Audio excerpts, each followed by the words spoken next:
Bonjour, bienvenue dans cette nouvelle émission Quoi de neuf. Aujourd'hui, j'ai le plaisir de recevoir M. Thierry Louis Léopold.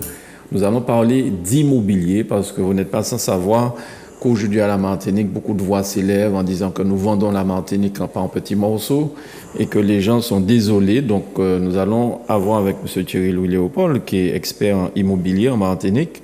Bonjour Monsieur Thierry Louis Léopold, merci d'avoir accepté notre invitation. Bonjour Monsieur Granier, bonjour à toute la Martinique. Oui. Alors, est-ce que le métier de l'immobilier, c'est un métier d'aventurier? Est-ce que ceux qui travaillent dans l'immobilier ont comme occupation vendre la Martinique par petits bouts à des étrangers? Non, je ne dirais pas ça, puisque l'immobilier, c'est quand même c'est un secteur assez vaste. Alors, ça dépend dans quel secteur vous vous positionnez. On a des secteurs quand même qui requièrent une certaine formation, une certaine technologie. Il y a des gens qui sont extrêmement pointus dans ce pays concernant ces choses-là. Alors, c'est vrai qu'on a des oui-dire concernant la vente du pays, c'est-à-dire lié aux personnes qui font la transaction, notamment on tire sur un certain nombre d'agences immobilières, mais il faut quand même souligner la qualité de certaines agences qui ont des gens qui sont formés, qui sont spécialisés, qui vous amènent à pouvoir sans problème choisir le projet pour lequel vous optez pour quasiment une partie de votre vie. Oui, mais vous ne répondez pas à ma question. Est-ce que ça ne vous gêne pas que la Martinique soit vendue en petits bouts à des personnes qui ne sont pas martiniquaises? Alors, je suis martiniquais, mais on aurait pu poser la question aussi en France. Est-ce que ça vous gêne pas, à vous qui êtes franc-comtois, ou vous qui êtes calédonien, ou vous qui êtes guadeloupéen? Non, les transactions immobilières sont un marché où l'on vend au plus offrant. Alors, il y a des gens qui achètent, mais il y a surtout des gens qui vendent. Et la question devrait être aussi, surtout, posée aux gens qui vendent. Alors, est-ce que ces gens-là doivent faire de la discrimination? La discrimination n'est pas inscrite, non seulement dans le code de déontologie des agents immobiliers, mais c'est plutôt retourner la question vers les gens qui vendent. Puisque les agents immobiliers eux-mêmes sont des acteurs économiques qui, eux, apportent un savoir-faire, des techniques pour pouvoir amener leurs clients, finalement, à arriver à satisfaire un de ses besoins. Mais il semblerait qu'en Corse, pour pouvoir acheter un bien immobilier en Corse, il faut y habiter pendant 5 ans minimum. Alors, ce sont des spécificités c'est vrai qu'on ne traite pas de bon ici, mais enfin, bon, est-ce que c'est pas un moyen de protéger la Corse, qu'on surnomme l'île de beauté? Et nous, on surnomme l'île aux fleurs. Donc, peut-être que nos fleurs sont plus belles que celles de Corse. Enfin, celles de Corse, on ne sait pas. Non, il faut que l'on comprenne bien que si nos politiques ne se mobilisent pas pour un certain nombre de choses, et si la volonté populaire n'est pas derrière pour dire aux politiques qu'il faudrait mettre en place tel type d'éléments, c'est pas un agent immobilier que vous allez demander d'opérer, ou quelqu'un qui fait de la promotion ou autre, d'opérer une certaine distinction. Alors, je vous ai parlé d'aventurier, je vais être plus clair. Oui. Est-ce qu'il y a beaucoup de filous dans ce métier d'agence immobilière? Peut-être que ce terme vous parlera plus. Alors, on a remarqué que depuis un certain nombre de temps, notamment dans un domaine comme le syndic, on nous avait la copropriété plutôt, on avait entouré les syndics d'un certain nombre de règles, en considérant que c'était eux qui, entre guillemets, volaient l'argent des gens. Non, il n'y a pas plus de filou qu'ailleurs. C'est vrai qu'il y a des brebis galeuses. C'est vrai qu'au niveau je lis pas mal de choses au niveau des syndicats, des syndicats d'agents immobiliers des grands groupes. Alors on peut. Une fois, j'ai vu une étude qui disait qu'il y avait entre 3 ou 5% de brebis galeuses, mais c'est celle qu'on va entendre. Et il y a 90% des gens qui font 95% des gens qui font très bien leur travail et correctement leur travail avec un souci professionnel qui est sans cesse renouvelé. Et c'est vrai que par le passé, chez nous en Martinique, on a eu un certain nombre d'affaires retentissantes qui sont nées d'un certain nombre de personnes qui faisaient plutôt des affaires plus que de l'immobilier. Si vous faites de l'immobilier, vous faites quelque chose vous faites un métier qui peut être très valorisant et très gratifiant. Est-ce que pour exercer ce métier, est-ce qu'on est sanctionné par un diplôme d'État, ou alors n'importe qui peut s'improviser agent immobilier. Alors, si on parle d'agent immobilier, vous avez un texte qui l'encadre. C'est la loi du 2 janvier 70 et un décret du 20 juillet 72. Le texte est tellement particulier qu'on vous parle même pas de... alors, il y a des conditions de diplôme, mais on parle d'aptitude professionnelle. C'est-à-dire que des personnes qui auraient exercé pendant un certain nombre d'années sans avoir le bac,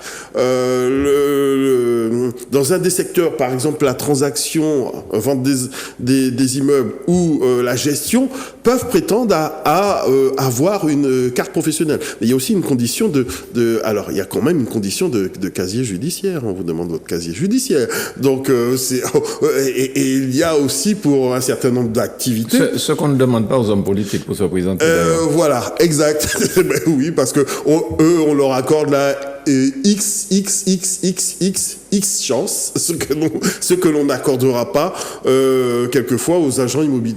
Alors, ce secteur revêt, vous avez plusieurs particularités. Il y a l'agent immobilier qui vend, qui loue des maisons. Il y a le syndic, ça c'est encore une autre profession. Il y a aussi, tout comme vous, expert auprès du tribunal. C'est un métier multiple. Hein. Alors, expert auprès du tribunal n'est pas un métier. On vous paye pas quand vous faites des expertises. Alors si, on nous paye quand on nous avons une rémunération quand nous faisons des expertises, mais il faut pour cette condition déjà en avoir, hein, et c'est une activité, je dirais, c'est une activité annexe. On est auxiliaire de la justice, on rend service à son pays, on rend service aux concitoyens en apportant notre technicité et notre savoir afin de permettre le développement de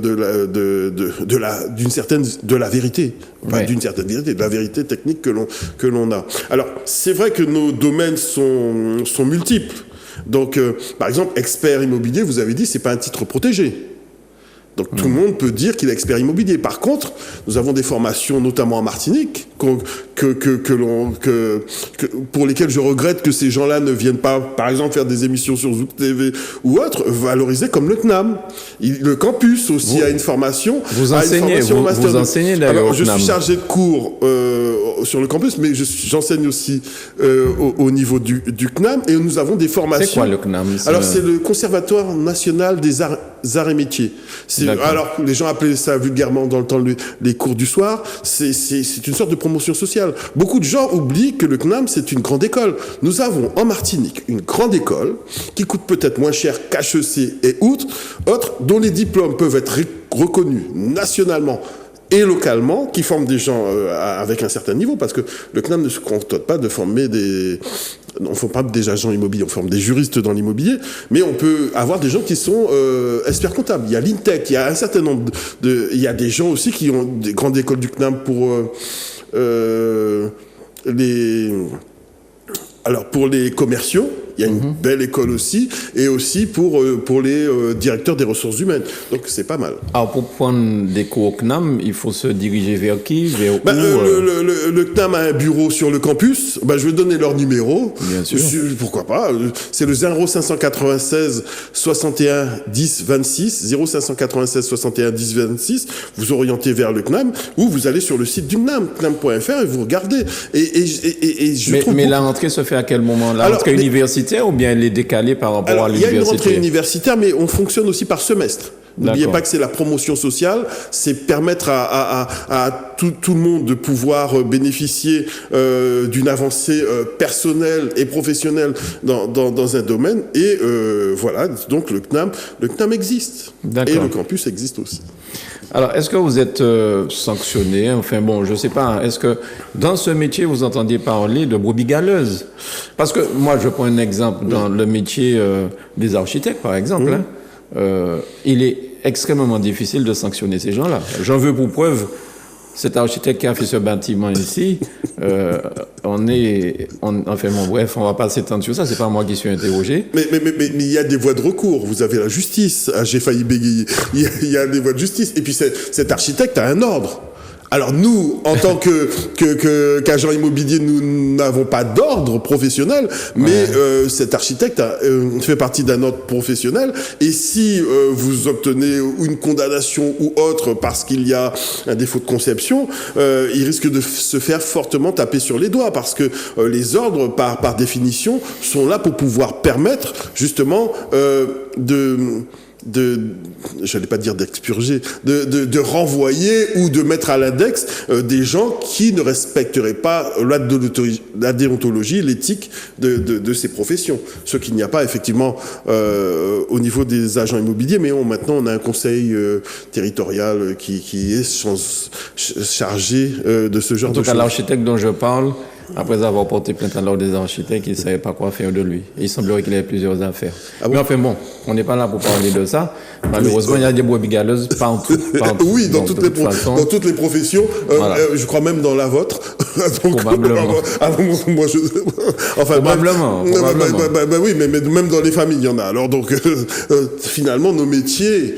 le vôtre comme le mien sont des métiers qui font partie de la vie.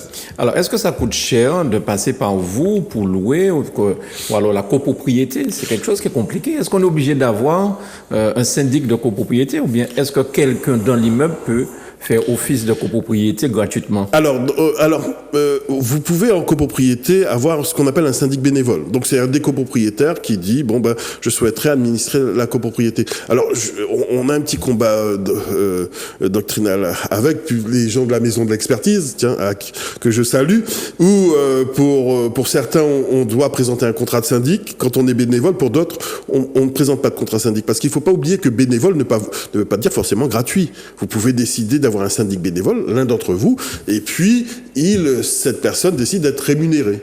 Je l'ai vu faire sur certaines copropriétés. Avec certaines personnes, ça a marché. Avec d'autres, ça n'a pas du tout marché.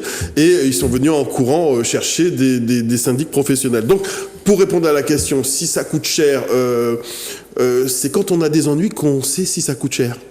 C'est-à-dire que si quelqu'un est à même de pouvoir répondre très rapidement à un problème et avoir les garanties nécessaires pour pouvoir répondre à un de vos problèmes, ça vous coûte pas cher. Mais si derrière la personne, par le fait du manque de compétences, ne répond pas tout de suite aux problèmes que vous avez, peut-être que ça, par effet, ça peut vous coûter beaucoup plus cher en fin de compte que les 2 000, 3 000 euros ou 4 000 euros par année que vous auriez payé pour pouvoir avoir un professionnel. Maintenant, c'est chacun qui mène ses risques. Mais j'ai vu des copropriétés extrêmement bien tenues, avec une certaine rigueur, par des syndics bénévoles, parce que les gens font corps. Et quand ça ne va pas et que les gens portent plainte, est-ce que la justice est assez rapide en matière immobilière ou alors c'est là encore le parcours du combattant? Ah non, c'est la justice. Alors bon, on passe par les expertises, on passe par un certain nombre de choses. Alors ça dépend des cas, parce qu'il y a certains cas qui sont indiqués dans la loi, pour lesquels avec des référés, vous avez tout de suite des actions, notamment pour les remises de documents, de copropriété, etc. Et puis il y a d'autres cas concernant des sinistres ou d'autres choses. Et là, effectivement, la justice va suivre son cours et vous passerez des jugements aux appels, aux expertises, et ça peut prendre un peu plus de temps. Combien de temps à peu près? Ça peut prendre 2 ou 3 ans. Si on parle de 5 ans... Non. Par exemple, la vente du lot. Quand vous avez un copropriétaire qui ne vend pas, qui ne paye pas ses charges, un syndic peut décider de vendre. Après une décision d'assemblée générale, il décide de vendre le lot d'un copropriétaire qui ne paye pas. Ça peut prendre 2 à 3 ans. C'est-à-dire vous vendez le lot de quelqu'un. Oui, vous avez la possibilité de faire ça. Oui, on a la possibilité de faire ça. Ça ne se termine pas par un coup de fusil, non? Alors, la plupart du temps, on s'assure que cette personne... Alors, quelquefois, cette personne sont arrivées au niveau de l'au-delà. Donc, on peut être un peu tranquille. On a commencé la procédure avant. Ou d'autres, on s'arrange. Après, la médiation est possible à tous les niveaux. Donc, on peut toujours... avoir un bon accord. Et dans la société dans laquelle je suis, on a toujours privilégié le dialogue. On peut s'entendre. Mais est-ce que entre les copropriétaires, justement, oui, c'est compliqué de s'entendre parce que des fois, il n'est peut-être pas d'accord sur des lois ou des choses que vous avez votées ou des... Et il ne veut pas payer, par exemple. Je vous donne une anecdote. Je devais être renvoyé d'un syndic qui qui est pas loin d'ici. Et puis j'ai rappelé au copropriétaire que quand il m'avait appelé, c'était pour faire une chose, c'était pour faire entrer des charges. Et je leur ai rappelé qu'ils avaient un syndic bénévole. Comment ils allaient pouvoir, eux, attaquer quelqu'un à qui ils disaient bonjour chaque matin, quelqu'un dont les enfants pouvaient jouer ensemble, peut-être que les enfants se sont mariés ensemble, et qu'ils allaient poursuivre cette personne parce qu'ils payaient pas ses charges. J'ai dit, le travail, c'est moi qui allais l'exécuter. Et finalement, les gens qui voulaient renvoyer le syndic se sont mis à voter à l'unanimité pour le syndic. Donc, il y a une part de travail, il y a une part de charge, il y a une mission qui nous est affectée, et une mission pour laquelle on doit sans problème pouvoir répondre. Alors maintenant, on essaie de répondre de la manière la plus douce possible parce qu'on est conscient, on vit dans ce monde. On sait très bien qu'il y a des gens qui sont au chômage, il y a des gens qui vivent des situations difficiles, il y a des gens des divorces, toutes sortes de choses qui peuvent nous amener à avoir des regards particuliers. Et ça, c'est à nous de pouvoir amener les gens à suivre ce regard-là. Alors, la Martinique n'est pas extensive. Tout le monde ne peut pas avoir une villa avec une piscine et un garage. Donc, je suppose que de plus en plus, on va construire en hauteur, ce qui veut dire qu'il y aura des appartements, donc des copropriétés. C'est un métier d'avenir, ça, être syndic? Oui, c'est un métier d'avenir. J'encourage fortement notre jeunesse à se lancer dans cette profession. Pourquoi? Parce que une villa peut se transformer en copropriété. Vous avez une villa sur pilotis, haut et bas, vous la transformez. Le bas, vous construisez et vous avez en haut. Non, mais ne dites pas ça comme ça, parce que vous avez une villa que vous avez construite sur pilotis, mais si vous souhaitez construire en bas, il faut faire quand même une demande de permis de construire à la mairie. Je parle après une régularisation de la situation. D'accord, très bien, parce que les gens peuvent se dire, j'ai construit en haut, donc je construis en bas. Je construis en bas, et puis au moment de la division sans avec autorisation. Mes enfants, bref, on va même pas revenir, ça devrait faire l'objet d'un quoi de neuf spécifique concernant ça. J'ai quelqu'un qui avait été voir le maire parce qu'il avait construit une annexe, etc. Et le maire lui faisait remarquer que eux, ils n'avaient jamais détruit une maison construite. Bien. Monsieur Thierry Léopold, merci beaucoup d'avoir accepté notre invitation. Sans problème. J'espère qu'on a porté des éclaircissements pour ceux qui s'interrogent sur cette profession, mais je les encourage singulièrement à écouter l'émission Les experts de l'immobilier sur Zouk Télévision, et je profite pour saluer tous les intervenants, en particulier monsieur Étifier, qui vraiment fait un travail extraordinaire. Donc voilà, merci beaucoup monsieur Thierry Léopold. Ce serait bien de l'inviter un jour, je pense qu'il a pas mal de choses à dire. Ce serait pas seulement dans un coin de neuf, alors peut-être que ce sera plus long. Quelque chose d'un peu plus long, parce que lui aussi pourrait donner une page entière de l'histoire de l'immobilier en Martinique. Alors je vous laisse lui faire l'invitation, ce sera avec plaisir, je vais le recevoir. Je vais essayer de le pousser. Merci beaucoup. Merci beaucoup. Merci de nous avoir suivis, à bientôt sur Zouk TV. Bye bye. Merci, au revoir.